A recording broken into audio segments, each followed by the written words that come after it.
히브리서 11장 1절에서 2절까지의 말씀.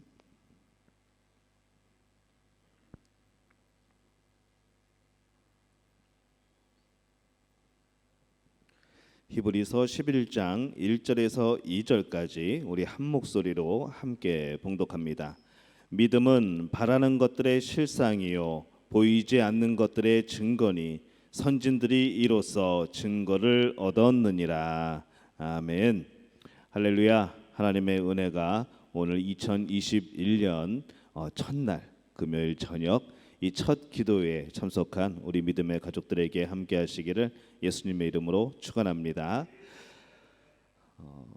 이 첫 시간을 하나님 앞에 기도로 시작하는 것 참 중요한 일입니다. 그렇기 때문에 오늘 특별히 이 자리에 참석하신 분들을 다시 한번 축복하고 또 여러분에게 올 한 해 기도로 승리하는 삶이 이어지게 되시기를 바랍니다. 우리가 보통 PPL이라고 하죠. 이제 방송을 보면은 이제 그 안에 여러 가지 예능 프로그램이라든가 아니면 드라마라든가 자연스럽게 기업 광고들이 나옵니다. 어떤 상품의 광고들이 나오죠. 우리가 TV를 켜면은 제일 많이 보는 것은 무엇인가 하면은 바로 광고입니다. 얼마나 좋은 시간대에 시청률이 많은 그때에 이 광고를 내보낼 수 있는가, 그것이 그 기업의 힘이기도 하고 또 그것이 많은 비용을 필요로 하는 그런 힘이기도 합니다. 이 방송 중간중간에 나오는 광고도 그렇지만은 스포츠 또 연예 프로그램, 드라마 모든 방송에서 이 PPL 협찬이나 이런 광고들을 통해서 기업들이 많이 상품을 홍보를 합니다. 어쩌면 우리는 방송을 보는 것이 아니고 우리는 광고를 보는 것이 아닌가라는 생각이 들 정도로 그렇게 광고가 많이 나오는 겁니다. 길거리에도 마찬가지죠. 어떻게 하면은 눈에 잘 띌까? 어떻게 하면은 더 우리의 상품을 잘 선전할 수 있을까? 알릴 수 있을까? 여러 가지 참 기가 막힌 아이디어를 동원을 하고 또 여러 가지 매체들을 이용해서 그것을 알립니다. 근데 그렇게 생각해 볼 때에 과연 우리들은 무엇일까라고 생각을 해보는 것이죠. 우리들은 무엇을 광고하는 사람일까 생각을 해보니까 우리 크리스찬들은, 하나님의 자녀들은 바로 이 하나님을 광고하는 사람들입니다. 예수 그리스도를 광고하는 사람들이었던 것이죠. 그런데 이 사람들은 과연 우리를 통하여서 무엇을 발견할까요? 먼저 이 하나님이 디자인하신 우리의 모습입니다. 우리는 천지를 창조하신 하나님이 만드신 작품입니다. 창조물이죠. 하나님이 쓰시기에 합당하게 만드셨습니다. 나는 왜 이렇게 태어났지가 아니라 하나님이 그렇게 쓰시려고 만드신 겁니다. 또 우리를 구원하십니다. 그리고 우리에게 은사와 능력과 성품을 주십니다. 사람들은 나에게 없는 것이 있었으면 하는 소망이 있습니다. 나한테 이런 것이 부족한데 나한테 이런 면들이 좀 더 있었으면, 이런 걸 좀 잘했으면, 좀 더 컸으면, 좀 더 예뻤으면, 또 리더십이 있었으면, 노래를 잘 불렀으면, 여러 가지 이 아쉬운 점들에 대해서 없던 것이 있었으면 하는 그런 소망들이 있습니다. 근데 이 성경은 말씀하기를 시편 139편 14절에서 15절에 보니까 이렇게 말씀을 합니다.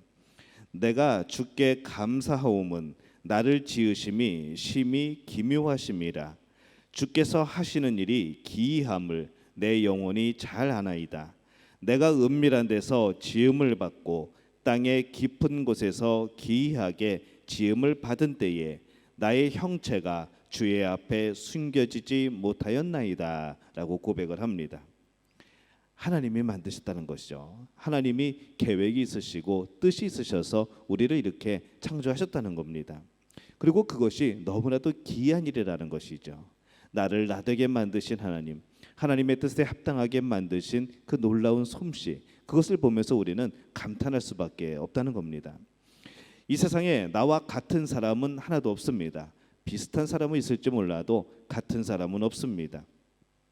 우리를 독특하게 지으신 데에는 하나님만의 이유가 있는 것이죠. 내 모습을 사랑하시고 또 그렇게 사용하시기 위해서 그렇게 만드신 겁니다. 그러면 우리는 이 하나님의 일을 하게 될 때에 무엇에서 과연 힘을 얻겠습니까? 하나님은 우리를 사용하셔서 이 세상을 변화시키기를 원하십니다. 바로 우리가 그 일을 할 수 있는 동기는 무엇인가 하면은 예수님의 사랑입니다. 우리는 이 모든 우리의 삶의 모습을 예수님의 사랑으로 설명을 할 수가 있는 것이죠. 이 바울도 이기적인 개인적인 욕심이 아니라 그 사랑이 동기가 되어서 예수 그리스도를 전파해야 된다라고 말씀을 하고 있습니다. 예수님의 사랑을 경험하면은 그것을 전하지 않고서는 못 견딘다는 말입니다. 그래서 고린도 후서 5장 14절에 보면은 이 바울이 이렇게 고백을 합니다. 그리스도의 사랑이 우리를 강권하시는도다. 우리가 생각하건대 한 사람이 모든 사람을 대신하여 죽었은즉 모든 사람이 죽은 것이라, 이렇게 말씀을 합니다. 처음 부분에 그리스도의 사랑이 우리를 강권하시는도다. 강하게 권한다는 것이죠. 무엇을 권하는가 하면은 바로 복음을 전하는 것을 권한다는 말입니다. 근데 그 복음을 전하고 내가 하나님을 위하여서 예수님을 위하여서 생명을 버리고 여러 가지 고난을 당하고 그 원동력, 그 힘이 무엇인가 하면은 그리스도의 사랑이라고 바울이 고백을 하고 있습니다. 예수 그리스도의 사랑이 아니면은 우리가 행하는 많은 일들이 힘을 얻지 못합니다. 설명이 되지 않는 일들이 수두룩한 것이죠. 그러나 예수님의 그 사랑을 품고 사는 이들을 통하여서 얼마나 많은 용서가 이루어졌습니까? 예수님의 그 사랑을 품고 사는 이들을 통하여서 얼마나 많은 변화들이 일어났습니까? 예수님의 그 사랑을 품고 사는 사람들에 의해서 이 땅이 복음이 펼쳐지고 또 그 안에서 구원받는 이들이 얼마나 많아졌습니까? 이 일을 행하는 모든 그리스도인들의 동기는 바로 예수님의 사랑, 하나님의 사랑이라는 것이죠.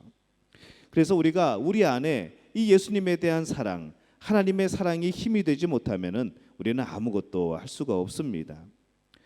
우리가 볼 때에 우리가 한 공동체 안에서 모두가 똑같은 마음을 가질 수 없습니다.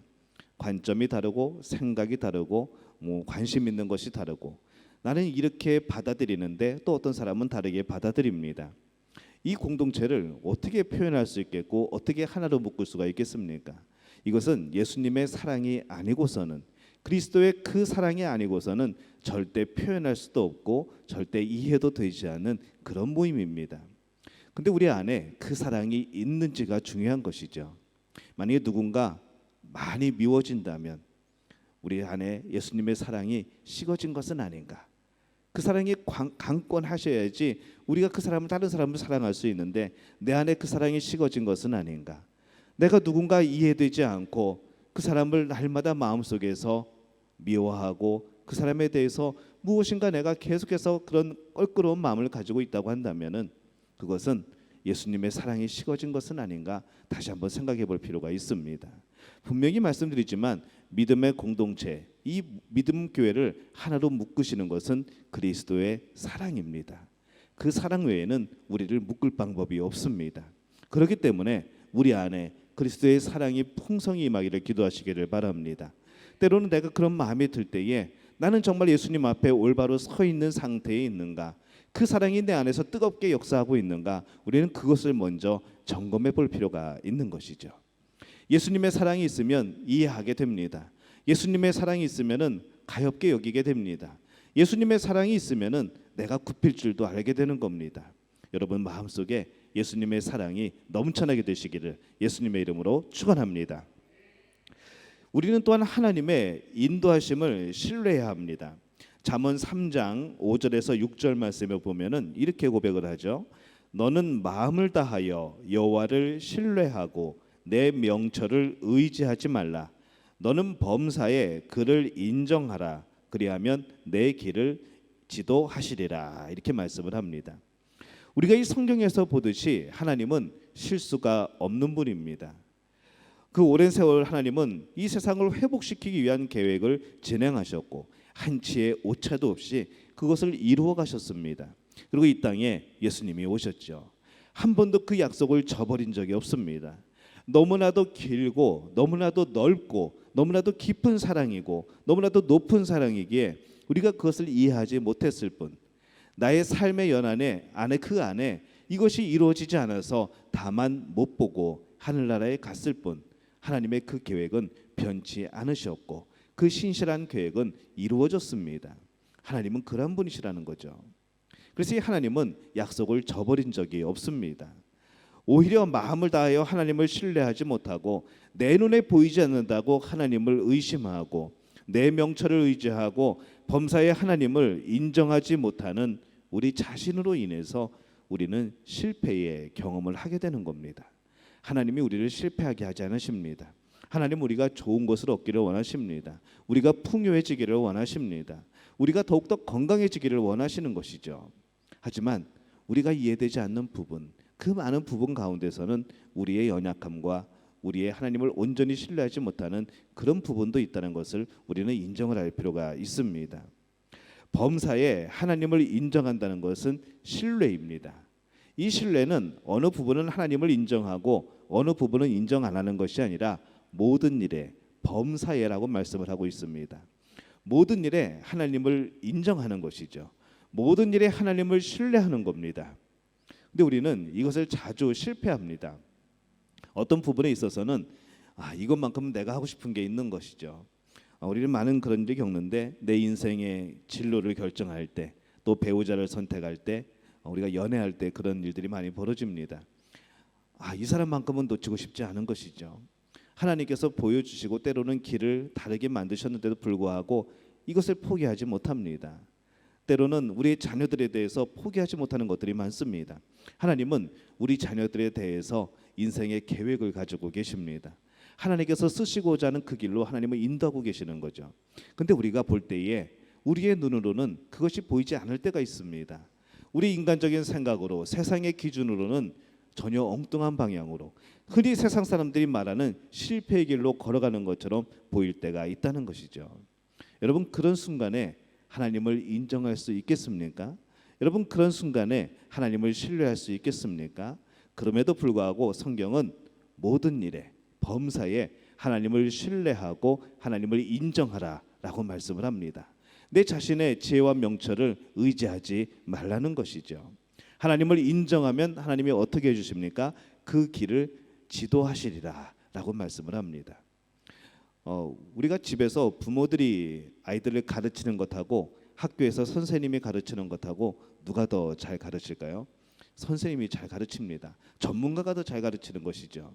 근데 우리는 가끔가다 하나님을 전문가로 인정하지 않습니다. 하나님 제가 살아보니까 이게 맞는데요. 하나님 이건 이렇게 해야 맞습니다라고 말하는 것이죠. 사람한테 그러는 거는 얼마든지 이해할 수 있습니다. 근데 우리는 그 모습이 하나님 앞에서도 그렇게 살아갈 때가 많다는 겁니다. 눈에 보이는 것으로 하나님을 판단하지 않는 것이 하나님을 인정하고 신뢰하는 겁니다. 하나님은 나를 위해서 가장 선하신 계획을 가지고 있다는 것을, 또 오늘도 우리에게 그 일을 이루고 있다는 것을 믿는 우리 믿음의 가족들이 되시기를 예수님의 이름으로 축원합니다. 하나님의 인도를 받을 때 믿음은 우리에게 참 좋은 완충장치가 됩니다. 이 완충장치는 무엇인가 하면은 무엇인가에 부딪혔을 때, 흔들릴 때 그 충격을 줄여주는 장치이죠. 사람이 하나님의 인도를 받는다고 할지라도 이 험난한 길은 늘 있게 마련입니다. 늘 우리가 그냥 평탄한 길, 그냥 흔들림 없고 고든 길 그것만을 걸어갈 수는 없습니다. 늘 굽이길도 있고 포장되어 있지 않은 그 길을 갈 때도 있는 겁니다. 아무리 거룩한 사람이라고 할지라도 성경 속의 인물들을 보면은 그냥 순탄하게 산 인물들이 별로 없습니다. 모두 다 환난을 겪었고 연단을 겪습니다. 특별히 오늘 히브리서 11장에 보면은 이 하나님의 사람들이 마주쳤던 어려운 상황들이 나옵니다. 그 당시에 그들에게 다가온 이 어려움은 사실은 상상을 초월하는 거대한 것들이었습니다.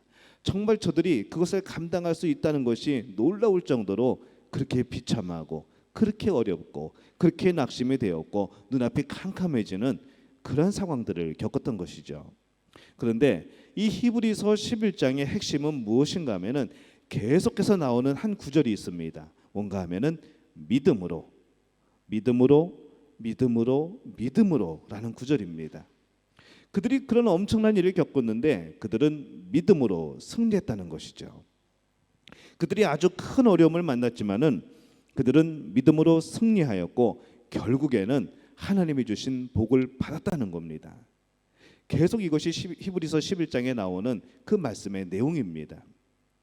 그래서 생각을 해봅니다. 저는 믿음교회 성도들을 말하고 소개하는 그곳에 만약에 믿음교회 성도들의 이야기가 이 성경 말씀 안에 들어올 수 있다면 저는 이런 내용이 있기를 바랍니다. 믿음으로 믿음 가족들은 환난을 이겨냈으며, 믿음으로 믿음 가족들은 시험에서 이겨냈으며, 믿음으로 믿음 가족들은 하나님께서 허락하신 새로운 소망을 가졌으며, 믿음으로 믿음 가족들은 영육 간의 약함을 이겨냈으며, 믿음으로 믿음 가족들은 슬픔을 견뎌냈으며, 믿음으로 믿음 가족들은 하나님의 놀라운 부흥을 경험하였으며, 믿음으로 믿음 가족들은 교회를 든든히 지켜내었으며. 저는 이 고백이 우리들의 고백이 되시기를 예수님의 이름으로 축원합니다. 믿음으로, 이것이 우리에게 참 중요한 겁니다. 여러분, 여러 가지 감정이 있을 겁니다. 여러 가지 상황에 대한 생각들이 있을 겁니다. 여러분, 잠시 그 생각 접어놓으시기를 바랍니다. 잠시 그 감정 접어놓으시기를 바랍니다. 그리고 우리의 삶 앞에 여러분 이 구절을 붙이시기를 바랍니다. 믿음으로. 그 다음에 우리의 모습은 어떻게 설명이 될까요? 모든 것을 이기고 모든 것을 극복하고 모든 일에 하나님의 역사가 나타나게 되는 것, 이것을 일으키는 원동력은 믿음인 것을 여러분 기억하시기를 바랍니다. 그래서 우리 교회 이름이 믿음교회입니다. 교회 이름은 그냥 지는 것 아닙니다. 그 교회 이름에 나타나는 놀라운 역사들이 있습니다. 우리 믿음의 가족들, 이 믿음교회는 믿음으로 승리하는 바로 그런 교회가 될 줄로 믿습니다. 바로 그런 성도, 그런 믿음의 가족들이 되시기를 예수님의 이름으로 축원합니다. 실제로 믿음은 우리에게 평안을 줍니다. 그 믿음은 고난 가운데서도 소망을 주고 기쁨을 주는 것이죠. 그 믿음은 바로 하나님이 나와 함께 계신다는 믿음입니다. 그래서 믿음은 인생의 강한 충격에서 우리를 보호합니다. 엄청난 일을 겪습니다. 내가 감당하기 힘든 일을 겪음에도 불구하고 우리들이 또 일어서는 것, 예수 이름으로 나는 일어서리라 우리가 찬양했지만은 우리가 다시 일어설 수 있는 이유가 뭡니까? 그 믿음이 완충작용을 한다는 겁니다. 그래서 믿음이 없이는 신앙생활을 이어갈 수도 없고 승리할 수도 없고 이겨낼 수도 없는 것이죠. 말씀 그대로 하나님을 기쁘게 할 수도 없습니다. 믿음으로 고난 가운데서 소망을 누리는 여러분들이 되시기를 바랍니다. 우리는 믿음으로 사는 겁니다. 하나님은 오늘 우리를 사용하셔서 세상 사람들에게 무엇을 보여주려고 하십니까? 그것은 하나님이 쓰시기에 알맞은 모습과 그 형편과 우리의 성품입니다. 내 모습 그대로 하나님이 사용하십니다. 근데 여러분, 한 가지 이것은 짚고 넘어가야 됩니다. 내 모습 그대로라고 말하지만은 과연 내 죄악된 모습까지 사용하실까? 그건 아닌 것이죠. 그러면 내 모습을 사용한다는 것, 내 있는 모습 그대로를 사용하신다는 것은 과연 어떤 것을 말할까요? 그것은 우리의 어그러진 모습이 아닙니다. 그것은 우리의 치유되지 못한 상처를 품고 사는 모습이 아닙니다. 내 모난 성품이 아닙니다. 하나님은 그걸 사용하신다는 것이 아닙니다. 무엇을 사용하시는가 하면은, 하나님께서 사용하시는 내 모습은 어떤 모습인가 하면은 그 어그러짐을 회복하기 위해서 눈물로 기도하는 그 모습을 사용하시는 겁니다. 치유되지 못한 상처를 붙들고 하나님 앞에 나와서 치유함을 간구하는 그 간절함, 하나님은 그 간절함을 사용하시는 겁니다. 내 모난 성품을 하나님께서 다듬어 달라고, 제발 나의 모난 것들을 다듬어 달라고 부르짖는 그 기도를 하나님은 사용하시는 겁니다. 여러분의 잘못된 부분을 사용하는 것이 아니고, 여러분의 죄악된 부분을 사용하는 것이 아니고, 그것을 고치기 위해서, 그것을 바로잡기 위해서, 그 나의 약함을 하나님 앞에 고백하고 그것을 채우기 위하여서 간절하게 하나님 앞에서는 그 모습을 하나님은 사용하신다는 겁니다. 가끔 우리가 내 모습을 그대로 사용한다고 하니까 나의 못된 성격, 내 못된 성품, 내 못된 생각들을 하나님이 그대로 사용하시겠지라고 생각할 때가 있는 것이죠. 하지만 아닙니다. 여러분, 변화되셔야 합니다. 변화되셔야 사용받습니다. 간절함이 있어야 됩니다. 겸손함이 있어야 됩니다. 내 아픔 그대로 하나님 앞에 내어놓고 치유받으려고 하는, 고침받으려고 하는 그런 겸손함과 담대함이 있어야 합니다. 하나님은 그것을 사용하시는 겁니다. 여러분 마음속에 그것이 있기를 바랍니다. 누군가에게 모난 성품이 보일 때, 누군가에게 모난 부분이 보일 때, 정말 나랑은 맞지 않는 그런 생각을 가진 사람들을 만나게 될 때에 여러분 이 생각을 하시기 바랍니다. 그 모습이 내 모습은 아닐까? 하나님이 나를 바라보시는 그 모습은 아닐까? 그들이 나를 볼 때 나도 똑같은 모습을 가지고 있지는 않을까? 그러면 여러분 그 모습을 발견할 때마다 여러분들은 기도하시는 겁니다. 하나님, 나에게 이런 모습이 보입니다. 하나님, 그게 내 모습은 아닌지요? 하나님, 내가 먼저 변화되게 하여 주옵소서. 누구한테 변화를 요구하기보다 하나님, 내가 먼저 그것을 품을 수 있는 마음 주옵소서. 같이 부둥켜 안고 같이 그것을 이야기하면서 같이 풀어나갈 수 있는 그런 환경들을, 그런 마음을 허락하여 주옵소서. 우리에게 이런 기도가 필요하지 않습니까? 이것이 바로 하나님을 신뢰하고 의지하며 나가는 우리들의 모습이어야 합니다. 그 모습 하나님께서 사용하실 줄로 믿습니다. 그 마음 가운데 하나님이 놀랍게 역사하실 줄로 믿습니다. 하나님은 그 사람의 그 마음을 사용하시는 겁니다. 또 하나님은 우리를 통하여 예수 그리스도의 사랑이 우리 안에 있음을 나타내십니다. 그 사랑이 세상을 변화시키죠. 그리스도인들로 하여금 기쁨을 누리게 합니다. 그것을 보여주고 싶으신 겁니다. 또 하나님은 우리의 길을 인도하십니다. 미처 내가 보지 못하는 길조차도 이미 계획하시고 예비하시는 분이 하나님이십니다. 우리가 그 길을 믿음으로 걷고 겸손함으로 순종할 수만 있다면 세상 사람들은 그리스도인들이 하나님의 인도하심에 따라 살면서 놀라운 역사를 이루는 그 광경을 보게 될 겁니다. 다른 사람이 아니고 바로 여러분의 이야기인 것이죠. 여러분이 하나님 앞에서 살아가는 그 모습을 통하여 세상 사람들은 하나님의 나라를 볼 겁니다.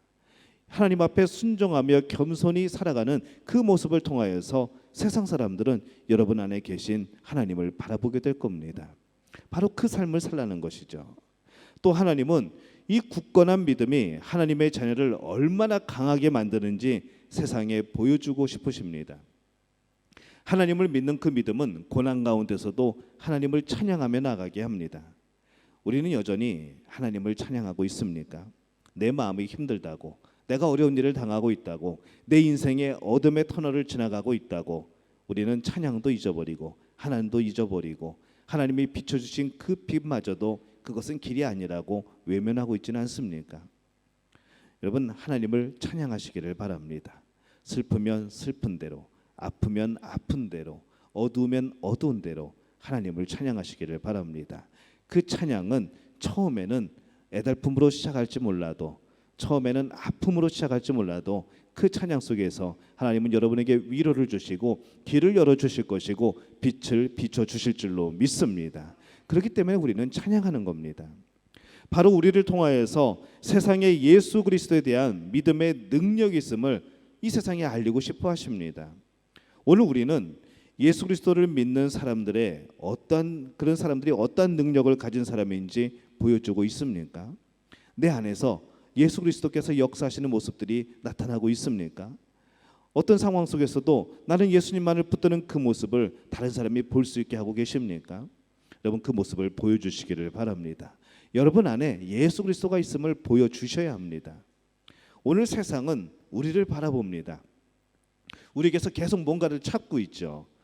뭘 찾는가 하면은 우리 안에 있는 하나님을 찾는 겁니다. 우리 안에 있는 예수님의 흔적을 찾는 겁니다. 그를 발견하기 위해서 우리를 유심히 봅니다. 그리고 그들이 생각을 하죠. 나도 그 사랑을 힘입고 살아갈 수 있을까? 저들이 경험하는 천국 나도 경험할 수 있을까? 어려움과 슬픔 속에서도 소망을 가지고 또 일어서는 저 힘과 저 능력, 나도 그것을 경험할 수 없을까? 그들의 마음은 그런 겁니다. 그것을 요구하는 겁니다. 그래서 우리를 바라보고 있습니다. 그래서 우리가 실패하면은 그 실망감으로, 그 아픔으로 우리에게 손가락질을 하는 것이죠. 여러분, 그들의 겉모습이 아니라 그들의 영혼을 이해할 수 있어야 합니다. 그들은 우리와 같이 살고 싶어 합니다. 우리와 같이 천국을 누리고 싶어 합니다. 그러나 그러지 못한 삶을 사는 것이죠. 그래서 우리에게 요구하는 것이죠. 나에게 그 사랑을 보여달라고, 나에게 예수님이 있는 능력을 보여달라고, 나에게 하나님이 하신 놀라운 역사들을 보여달라고, 너희 안에 있는 그 천국을 나에게 보여달라고, 내가 느낄 수 있도록 해달라고 그들은 요구하는 겁니다. 여러분, 그 부름에 여러분들 어떻게 응답하고 있습니까? 그래서 우리는 최선을 다해서 하나님의 뜻대로 살아가는 모습이 필요합니다. 우리의 모든 삶을 통해서 드러나는 분은 오직 예수 그리스도입니다. 나를 통해서 드러나야 하는 분은 오직 하나님의 사랑이고 하나님입니다. 이 사명을 감당하는 우리 믿음의 가족들이 되시기를 바랍니다.